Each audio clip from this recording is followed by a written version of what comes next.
Hey, what's going on everyone? My name is Quarbit, and welcome back for some more EU4 Nation Speedforming, where, as the name suggests, I put my skills to the test and try to form nations as fast as I can. Last time we formed Siam as Lanjiang, and today we'll be going after Yuan as Oirat. If that sort of thing interests you and you're part of the 80% of people who haven't subscribed yet, then don't forget to go ahead and click that button down there, because at 25k we will either be doing the Mongol Empire or the Roman Empire. So as per usual, Iron Man mode, and let's get started. It sure has been a while since I last formed Yuan, but I did recently do a Qing speed forming, so I can't imagine this will be that much more difficult. Okay, well, that's a little more land than I expected. I'm definitely going to want to annex Mongolia for sure, and it looks like my two options are to either attack Ming for Mandate of Heaven first and fire the Oirat events, or to become their tributary and take these guys first and then go after them. Well, it's a speed forming, so let's be aggressive.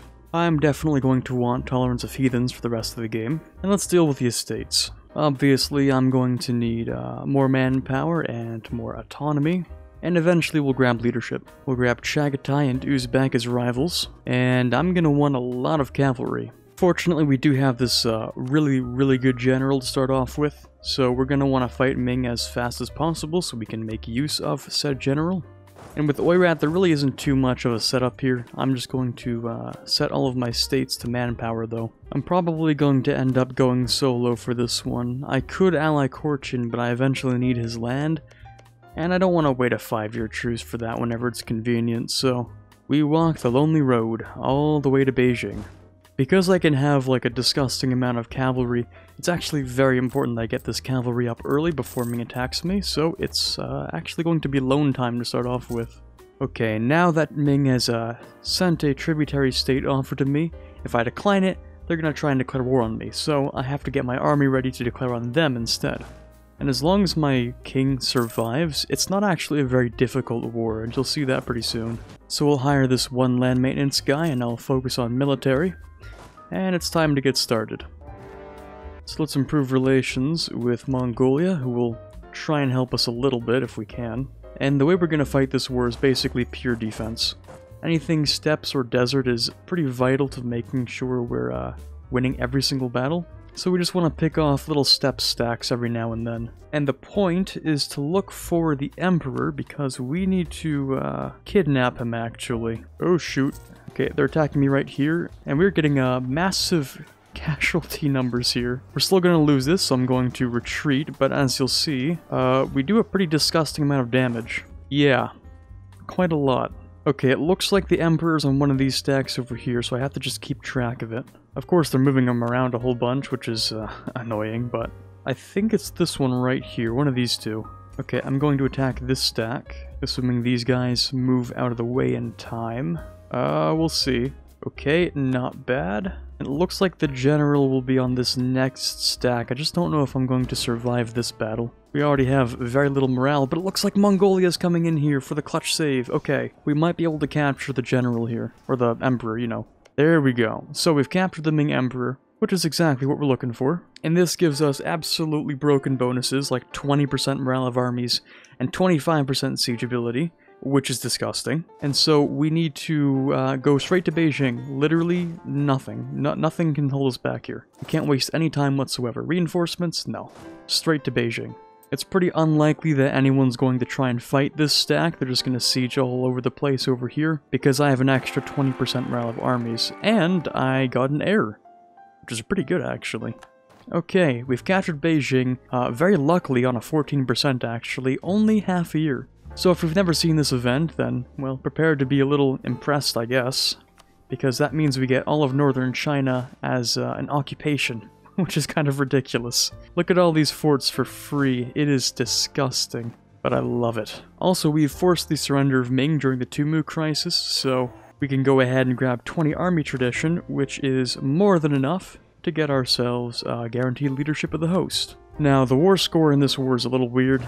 We did take the capital and all that, but unfortunately we do still have to wipe out all the Ming stacks. On the bright side, this has set their mandate to literally 0, so they're going to die from a stiff breeze. But it does mean I have to go around and deal with them. And there are probably just 2 Ming stacks left. I think they're both Merc stacks, because there's one over here, and there's another stack of 20,000, I think. And this was pretty unnecessary, but also kind of funny, so... yeah, I guess it's pretty fitting that he grabbed the Conqueror trait as well. Yeah, rip this free company. Oof.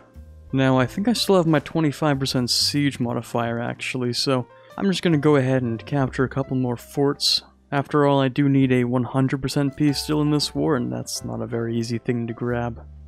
Oh, baby. 20 ducats for 5 army professionalism? Yeah, I'll take that. Okay, we're getting pretty close now. I think just one more fort, and we should be just about done. Okay, yeah, that's looking pretty good. That's all the land I need from Ming, plus the Mandate of Heaven, and a whole bunch of money. Turns out these are actually cores of Mongolia, which is, kinda cursed. But I'll be annexing them soon anyway, so it doesn't really matter that much. Right, now I can, of course, embrace feudalism, which is a good start. Ming's probably going to fall apart pretty soon, and I don't think they're going to want to defend their tributaries. Right, so now I can start annexing Mongolia, which will take a pretty long time. But fortunately, I can speed that up just a little bit. The next plan is to try and finish up forming Yuan before I collapse in about 8 years, which isn't really the easiest of things to do considering our enemies. And now that all of Ming's tributaries are rebellious, they're probably going to break off pretty soon. I'm wondering if instead I should have taken a little more Jin land, actually, instead of money. Because I do need to have at least 20 development of each culture in a state in order to accept it, and I can fix this problem by accepting 2 Chinese culture group cultures, so a worst case scenario I could just dev this a whole bunch and then it solves that problem.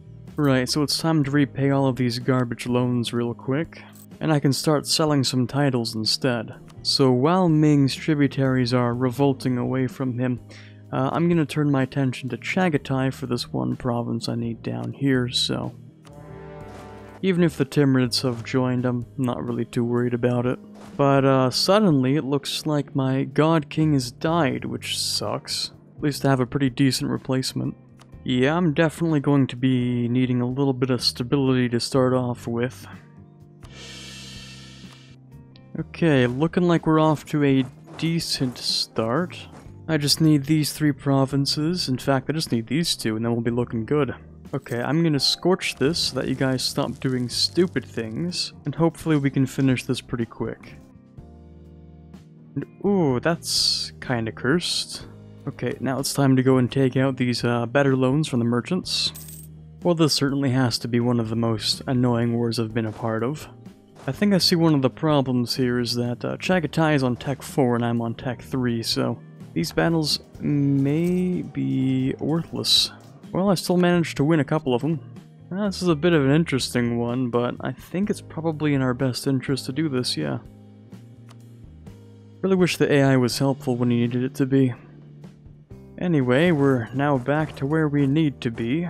And just barely after one of the worst wars I've ever fought in my entire life, I can piece out Chagatai for the 2 provinces I need. Now, the economy is in shambles and I have a ridiculous amount of war exhaustion, but at least we're done, and I can move on to something else. Also, I can finally promote Jin culture, which will get rid of this disaster. Okay, so I've nearly stabilized the country at this point, and Saragyogir only has 4,000 men, and his only ally won't help him, so just in case this can go my way, I'm just gonna go ahead and of course we can't forget about Caradel. Okay, so that takes care of Caradel for us. Looks like Ming is getting utterly destroyed, so this might be my opportunity to go after Korchin. Of course, once I finish up with Saragyogir. And a yoink. Okay, let's pick up the Grand Company right here. Okay, we'll start with a quick reconquest, and then later on I'll take the rest of his land, because right now he's a little too big to take in one war. Okay, we'll finish this war up. I will break his alliance with Udej, and that will be it. I'll just take these 3 provinces for my subject. And then, in about 9 years, we can come back and then full annex him, which will be what I need for forming Yuan. Realistically speaking, we're not too far off from the goal, we just have a lot of waiting to do. Alright, I can pick up my first reform, and probably my last. And I'm gonna undertake a pretty big task of trying to swap Mongolia's religion over to Confucian, which will make them very angry, but if I placate and I pay off all their debt and I give them a bunch of dev, I can fix that problem. So now we can speed that up to November of 1471. And I also need to go ahead and declare war on Cam. And that should just about do it. I have a bunch of extra time, so I may as well take my money during this war. So nothing I do at this point really changes the fact that I'm going to have to wait a pretty long time just to integrate Mongolia. But I guess if Liang is looking to get us a little bit of land, I wouldn't complain. Ooh, hopefully the heir doesn't die. Rip. Okay, great, so it looks like I didn't even get anything, which is cool. Okay, never mind, it looks like he gave me Nanjing, which is pretty interesting. Okay, cool. This must be, by far, the most scuffed speed form I'm going to be doing. This has been a mess right from the beginning all the way to the end. So I'm going to have to wait to see if Haiji will, Mongolia will get some claims on Haiji in my stead. Okay, we've somehow reached this point in the game, so it's going to be war taxes for me. Oh, finally, Mongolia has made claims. Okay, let's bring everyone together, we have a war to fight. Gotta make sure we get it done before I, don't have any mandate left to fight with. Okay, so I have basically one shot to ever win a war against these hordes while I'm at low mandate, and that's gonna be with Tech 6. Without that, I'm screwed. By the way, something I kind of forgot to mention a little while back is when I swapped to Confucian, it said Tangri would become a harmonized religion when I did that.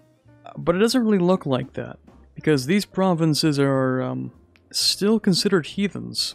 And it looks like the pagan group hasn't been assimilated, which Tangri is a part of. So, yeah, something here doesn't seem right. Okay, let's get this party started.